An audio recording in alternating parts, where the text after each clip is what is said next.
Mas é claro que o sol vai voltar amanhã. Mais uma vez eu sei. Escuridão já vi pior. Endoidecer gente sã. Espero que o sol já vem. Tem gente que está do mesmo lado que você, mas deveria estar do lado de lá. Tem gente que machuca os outros. Tem gente que não sabe amar. Tem gente enganando a gente.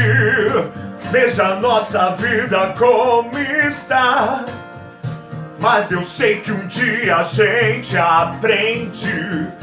Se você quiser alguém em quem confia, confia em si mesmo.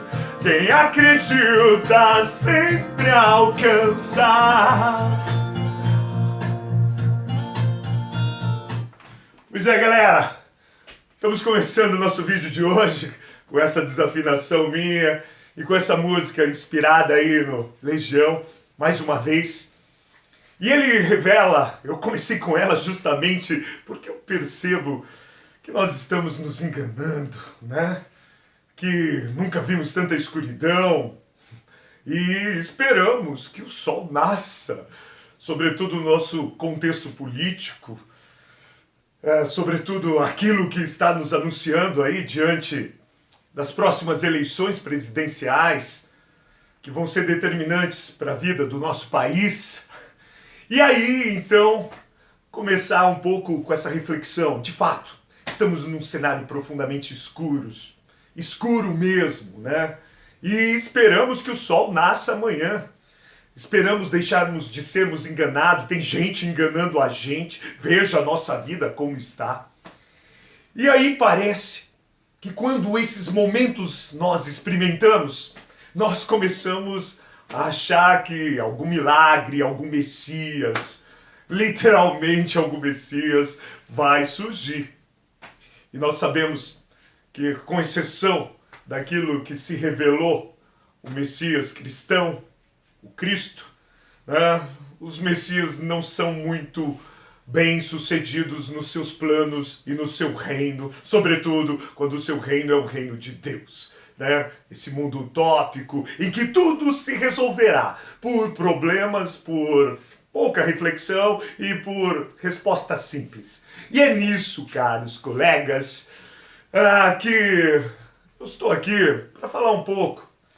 Eu fui inquirido para os meus alunos, eles adoram me provocar, eu adoro muito isso, porque eu provoco eles e eu acho que o aprendizado começa justamente isso, provocações, né? Quando a gente está ali, se nós não nos sentimos apaixonado por alguma coisa que nos toca, a gente fica meio inerte, incólume.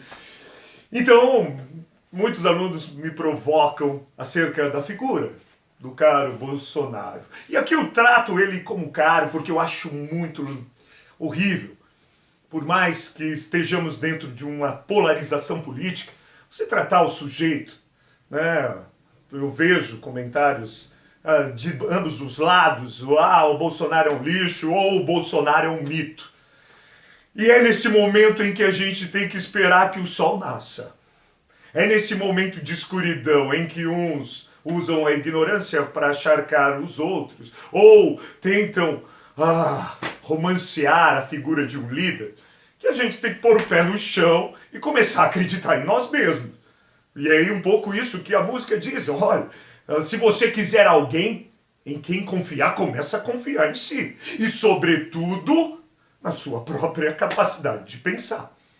E é nesse sentido que venho aqui, todo respeito à figura humana do Bolsonaro, que ética é bom de todos os lados, sobretudo quando estamos diante de uma democracia. Quando estamos prestes a uma revolução, a ética de fato é abolida dentro das relações. Mas quando nós estamos dentro de um regime ainda democrático, né? Com todo aquilo que estamos vendo aí, com a desfaçatez cínica do nosso Congresso, do nosso então presidente, e até mesmo do judiciário, né, que fica jogando para a galera e esperar que uma república democrática juízes que não joguem para a galera, mas que pratique a justiça conforme as regras processuais ou as interpretações.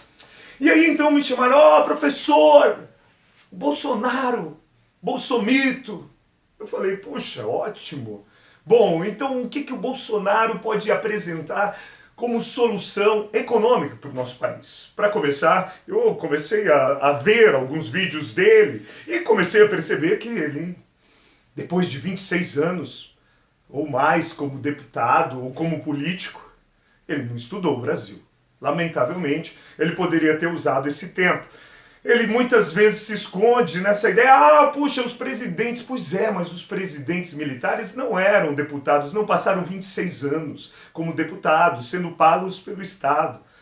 Eu, como deputado federal, e assim eu imaginaria ele, pelo menos o tripé econômico, eu deveria de saber. Alguma percepção de economia, é claro, não seria um economista formado, mas o mínimo eu teria que ter estudado. E, lamentavelmente, o Bolsonaro não é uma solução para a economia, a não ser a sua leitura extremamente neoliberal, que para quem é rico e grandes empresários, não estou falando nem de médios empresários, de grandes empresários que têm conchavos com o Estado, isso é muito bom, neoliberalismo, é entregar o Estado na mão deles. Agora, para a classe média, para o povão, isso é muito ruim. O neoliberalismo tem mostrado, ainda mais, sobretudo em países como o Brasil, em que as agências reguladoras são facilmente corrompidas. Imaginar que elas vão trazer a regularidade dentro do mercado é algo assim meio absurdo, né? Então, para começar, ele tem essa leitura neoliberal. Para começar, ele passou 26 anos, infelizmente, por aquilo que eu assisti, ele não estudou, né? 26 anos como deputado, eu teria bastante tempo para estudar o país, conhecer o país e ter um discurso afinado com a economia e pautar, de fato, soluções. E ele não tem soluções. Mas diz, não, mas o Bolsonaro vai melhorar a situação da segurança pública. Gente do céu, eu também fui lá ver. E o que ele estava propondo? Se eu fosse policial, eu jamais voltaria no Bolsonaro. Porque o policial, enquanto pessoa e não quanto agente público, né? Agente público de segurança, ele se vê muito vitimado sobre as propostas que o próprio Bolsonaro coloca. E é assim que o Estado sempre trata o policial. Policial, eu quero produzir violência. Você vai lá e produz a violência. Ou contém a violência, e geralmente isso acontece em lugares onde a miséria, a desigualdade está bastante presente. Só que depois, quem vai colher o fruto dessa violência não é o Estado, que instrumentaliza o policial para esse tipo de ação. Mas é justamente o policial, a família do policial. Nós vemos hoje o que está acontecendo no Rio de Janeiro, um absurdo completo, né? Em que o policial está sendo vítima de uma violência, quase que caçado. Isso não é bom. É bom que os nossos policiais sejam valorizados, e valorizados sobre a matéria da inteligência. Porque não é enchendo. E aí, o Bolsonaro, o que ele prevê? Que eu vi naquilo que ele professou, aumentar as prisões, o encarceramento. O Brasil já aumentou. De 2000 para agora, éramos 250 mil pessoas encarceradas. Hoje já chegamos a mais de 600 mil pessoas encarceradas, e a maioria delas pobres, a maioria delas marcadas por uma precariedade enorme, e muitas delas nem foram julgadas, 40% delas não foram julgadas e estão presas ilegalmente. E aí eu não vejo. E qual é a proposta dele? Olha, dar carta branca para o policial matar mais e não ser afetado por isso. O que isso vai trazer para o policial? Mais insegurança na sua vida pessoal. Portanto, não é uma solução. E aquilo que, enquanto deputado, ele poderia propor era justamente dizer, olha, gente, quando ele diz, bandido bom é bandido morto. Pois é, primeiramente a gente tem que começar a identificar os nossos bandidos.